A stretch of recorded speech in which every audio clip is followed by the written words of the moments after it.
Yo! Welcome to Talking Sports with the KingR. I'm your host, the KingR. Here we're going to talk about Super Wildcard Weekend in the NFL. But first, we're down to two.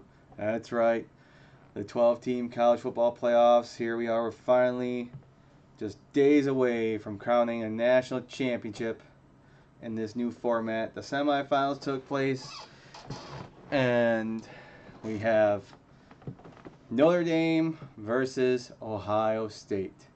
And boy, oh boy, before I get to that too, what a great weekend. Or a great way to set up the weekend. I mean, we all know football is king here in America, and having 5 days of football. You had the semifinals between Penn State and Notre Dame on Thursday, Ohio State versus Texas Friday, then Super Wildcard Weekend on Saturday, Sunday, and top it off with Monday night. And now we go dormant for a handful of days when the NFL playoffs resume this Saturday in the divisional round on Saturday and Sunday, and then next Monday is a very busy day in the sports world, in observances and so forth. It's Martin Luther King Jr. Day, so the NBA is going to be out and about. It's also Inauguration Day, so I mean, who knows what's going to happen then. And of course, to top it all off, the national championship. Like I said, Notre Dame versus Ohio State. How did we get here? First, we had this maybe it's a close 1A, 1B on which is the best game so far this college football playoff 12-team format run, whatever. Penn State, Notre Dame, and basically it was who had the ball last won.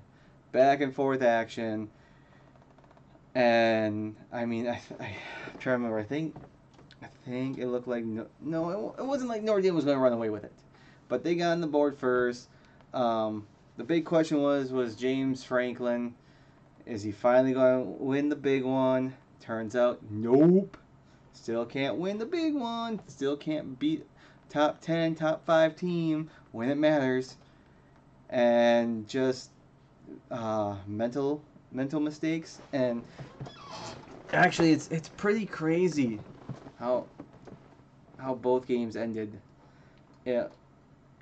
Penn State had the ball. They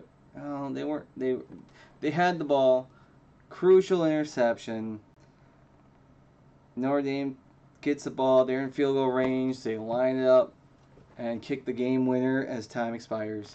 I mean, like I said, between that and the Arizona-Texas game in the quarterfinals, have to be so far either 1-2, 1-2, 2-1, however you want to look. Best game so far in this format. And here we are. Notre Dame, no conference, independent. Only one loss so far this season against a Northern Illinois team who's now moving to the Mountain West Conference. They said adios to the MAC and moving to Mountain West because, we all know the mountainous terrains of Illinois in the north part. But I digress. But I can't. I mean, I know it's sad. I don't know the head coach's name for Notre Dame, but he's here because, Brian Kelly decide to ditch Notre Dame, who, he was before he came to Notre Dame, he was in Cincinnati. He got Cincinnati some recognition, and then bolted to Notre Dame, and I believe he took Notre Dame to the national championship. I think that had been him, yeah. Back in, what was it, 2012? think it was the whole Manti Teo situation and all that. Uh, the last time Notre Dame was pretty good or whatever. That whole scandal and that national championship did not turn out so well. But yeah, here we are, Notre Dame. Their old coach decided to flee to where? The SEC, where he's done diddly poo. And here we are. Good for them. And we'll see what happens. And then on the flip side, the Ohio State Buckeyes are back yet again in the national championship game. For the first time in a good while. Has it been 10 years? I'm trying to think. I don't think they've been back since. I could be strongly mistaken. Because I know they've made it to the college football playoffs a handful of times since, but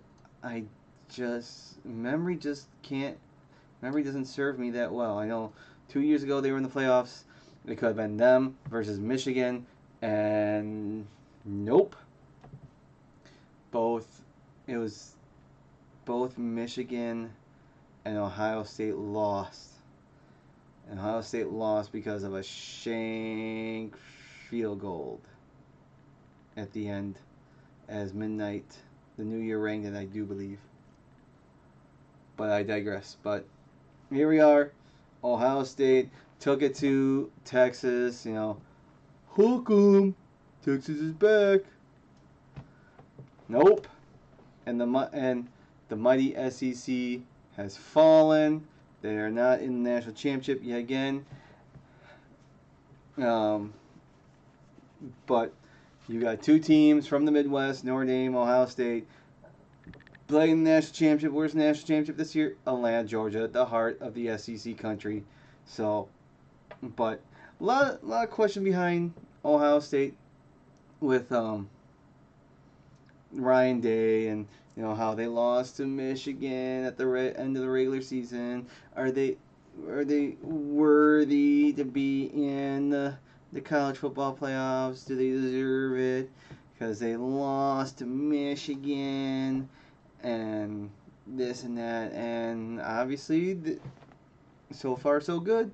They destroyed Tennessee, they manhandled Oregon, and now they beat Texas,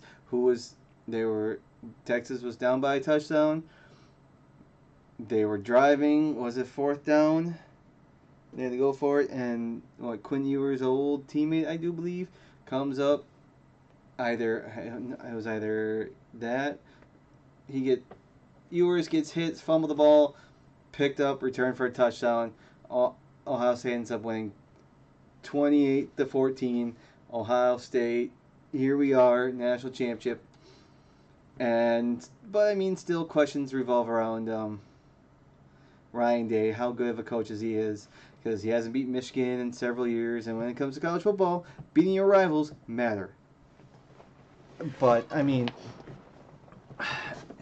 even if Ohio State doesn't win the national championship, there's still going to be people calling for his head, But here we go. We have. This is why you play the game, is the other thing, and you expand it. You if you get the right combination of teams who earned it. Let's say it, earned the playoffs. Obviously, with a committee, they still are still picking and choosing, but still. I'm expecting a good game. But here we are. We're going to be in the third week in January, and we're just getting to the national championship when it used to be.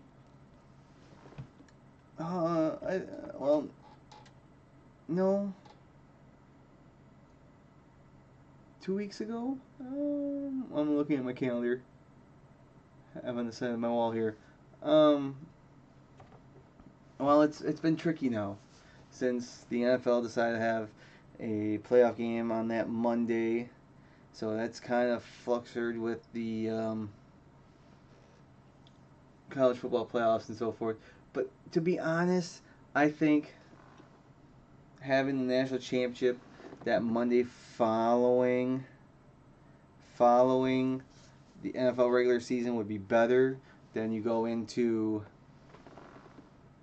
the NFL playoffs, that 3 game weekend, and so on and so forth. And but what do I know? I know nothing. I mean, well, last Monday, that's when they had the national championship for the FCS, the only Division One that the NCAA sanctions for a national championship. They actually give them one of those trophies, plaques, whatever you want to call it. Here it's still mythical, fictional, whatever you want to call it. But they do actually now play for this trophy. So, well, like I said, we'll see. I think this is going to be an interesting game. I think Ohio State's still trying to recognize and figure out who they are. They try to run the ball, but let's be honest, they're a pass-first team. They got the wide receivers. You see them all the time in the NFL. I mean, but yet the NFL, there are what? I don't even want to categorize Joe Burrow as being an Ohio State quarterback. I mean, Justin Fields, C.J. Stroud, but Ohio State's not known for their quarterbacks, but yet they can produce all these wide receivers like what Chris Carter, now, Marvin Harrison Jr., Smith, but I think Smith got hurt in that game against Texas. And I mean, unfortunately, that's the downfall of expanding the playoffs and these games going forever. Is these college players, are now playing 15 games a season. They're not used to that, but yeah, if they want to play in the NFL, they're going to have to get used to that. You know what I mean? Notre Dame, they don't pass the ball a lot either. Their quarterback runs. They're a run heavy team. So we'll see. I'm expecting. I mean, here's the thing: Ohio State jumps out early. Notre Dame better start throwing the ball, and unfortunately, yeah, I'm going to lean towards Ohio State. I think Ohio State's going to win it. The Big Ten gets it done again 2 years in a row. Show why the Big Ten is better than the rest. Who knows? Who knows? Ohio State needs to come out throwing the ball. We know Notre Dame's going to run the ball. And it just comes down to that, I guess.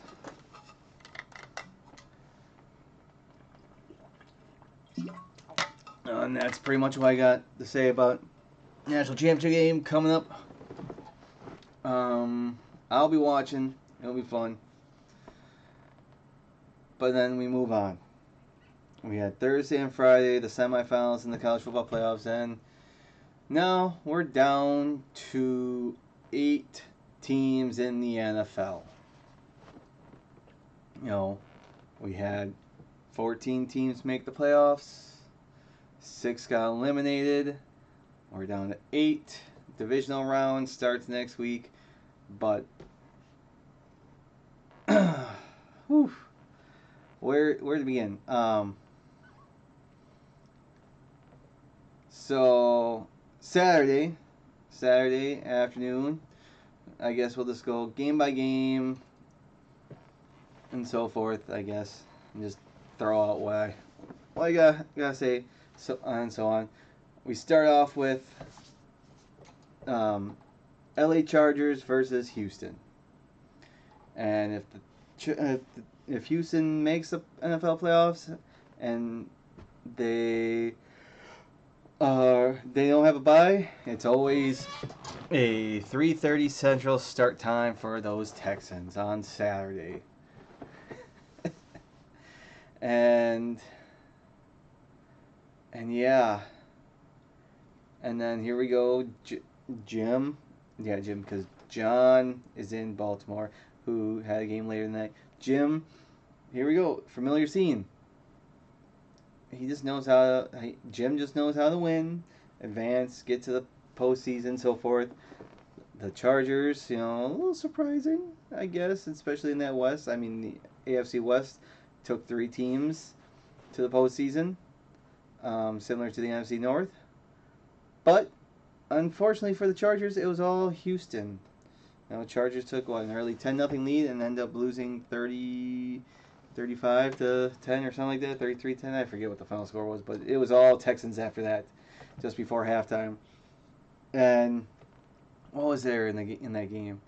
A blocked extra point return for 2 points by the Texans. Texans had one pick six, had another big interception return, and Justin Herbert just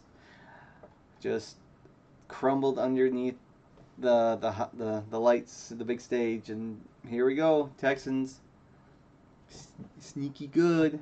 They get the first win of the postseason. They move on to the divisional round, and we'll see. We'll look at who they play next in a little bit. The other game on Saturday, late game, exclusively on Prime Video. Not big. I'll talk about streaming and all that later, but it's only one playoff game. But that's how it starts, and then next thing you know, the Super Bowl will be pay-per-view and blah blah blah. But anyways, Pittsburgh, Baltimore. Let's be honest, how Pittsburgh has been playing the last month or so. They were on a 4-game losing streak. Offense was not clicking, and if you thought they had any chance against Baltimore, like, what were you sniffing? Because no. Steelers were on a slide, and it's in Baltimore, division rivals. You think they try to, muster something up? Nope. Sure, Mike Tomlin still has not had a losing season, but still hasn't got a playoff win since 2016? 2015? I forget. It's been almost 8 years since the last time he's got a playoff win. And that's not good. You're getting to Marvin Lewis kind of stats. Sure, you make the playoffs, regular season, but just getting in isn't good enough. So, yeah, Baltimore easily took care of business. They move on. No shocker there. Sunday, 3 games. Started at noon Central. Denver, 7th seed. They got in. Someone had to do it. It was them. Taking on Buffalo in New York, upstate New York. Surprisingly, Denver got an early 7-0 lead. But that's all she wrote, folks. It was all Buffalo the rest of the game. And of course, the memes were great, seeing, it's a shame that Cincinnati, we got to see Denver instead of Cincinnati in the playoffs. Well, Cincinnati, maybe you should have won a few more games earlier in the season. Because when you're so many games behind and have to go down the stretch, it's difficult. But, and supposedly Bo Nix was playing with a fractured back, so, ooh, owie. But, yet again, no big surprise here that Buffalo took care of business, and they move on. So, on the AFC bracket, real quick, since all divisional teams won, we got, now, on Saturday, we got Houston heading to Kansas City. And then on Sunday, we have Baltimore at Buffalo. So, we'll get to that in a little bit. Now, of course, my game. Packer fan through and through. But I do believe I did say that I didn't think they were going to win. Sure, they had a chance. That's why you play the game. But just like Pittsburgh, Green Bay just more or less backed their way into the playoffs. They had a 2-game losing streak. heading into the postseason, taking on the Eagles, and they could not start any worse way than fumbling the ball on the opening kickoff. You can say what you want. I'm not going to try to argue with it with the whole, well, he recovered it in the pile. There's clear video evidence, but the ref still gave it to the Eagles. It's a sticky subject. I mean, they might bring something up in the off season, but replay is like clear and definitive. And when there's a pile, you never know, and so forth. But yeah, Packers fumble the ball on the opening kickoff, give up a touchdown. But I think it was only 10. It was 10-0 after one. Green Bay, Jordan Love didn't play his greatest, especially the last few weeks, and getting hurt. And then, yeah, Packer players were dropping like flies, it seemed like. Dobbs got another concussion. Reed dislocated his shoulder. The Packers offensive tackle, their right tackle, guard, he got knocked out, his shoulder dislocated or bruised or something, missed the rest of the game. Yeah. But it was, they stayed in it. Gotta give up for Josh Jacobs on that incredible beast mode like run. Sure, his knee came down a yard shy of the end zone. He did score on the next play, but I know Packers fans like, why didn't you just give the ball to Jacobs more? I don't know about you, but when they were handing the ball off on first and 10, Jacobs was only getting like a yard or two, and that's not good enough. So that if you're not getting yards early in the game, that's not good. The blocking plus, I mean, you lose one of your offensive linemen. You gotta shuffle things around. That doesn't help either. And penalties, this and that. And so it was nice to see Jacobs with that big run. But I mean, that's another reason why. And then Jordan Love just off. Wants to chuck the ball as far as he can. And all he had to do, he had to learn to throw to your check down. Tight end is a quarterback's best friend. But I digress. Packers lose, Eagles win. Like I said, no surprise.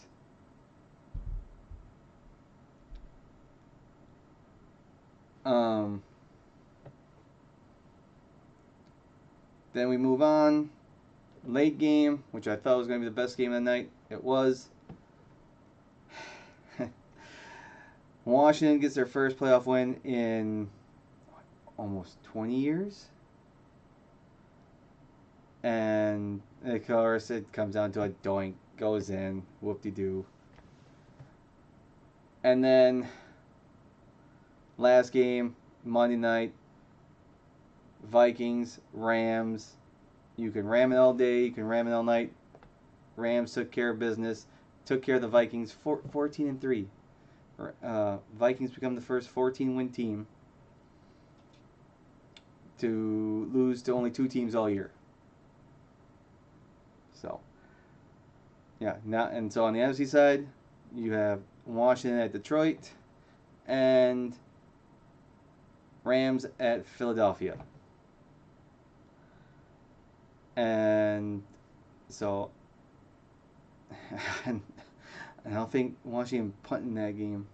That Detroit-Washington game is going to be interesting because I feel like it's going to be like a real-life Madden game. No punts, always going for it on 4th down, and so forth. But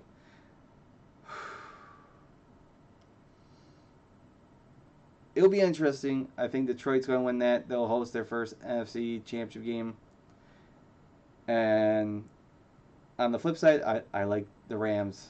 I'm sticking with the Rams. I think the Rams will take care of business. They go in I know Philadelphia's cold, this and that, no south warm weather team. No, I think they'll overcome that. The Rams take care of business, and we'll see Rams Detroit in the AFC Championship game. Flip side, AFC. I wouldn't be surprised if Houston gives Kansas City a run for their money, but let's be honest, Kansas City will take care of business. They beat the Texans. The flip side, you know what? Give me Baltimore. Give me Baltimore over Buffalo, and we'll have Kansas City Baltimore rematch of last year's. So, but I think that'll do it for now. And I'll be watching divisional round of the playoffs. I'll be watching the national championship, and I'll be back to give my 2 cents and takes on that. So until then, thanks for watching. Adios, muchachos.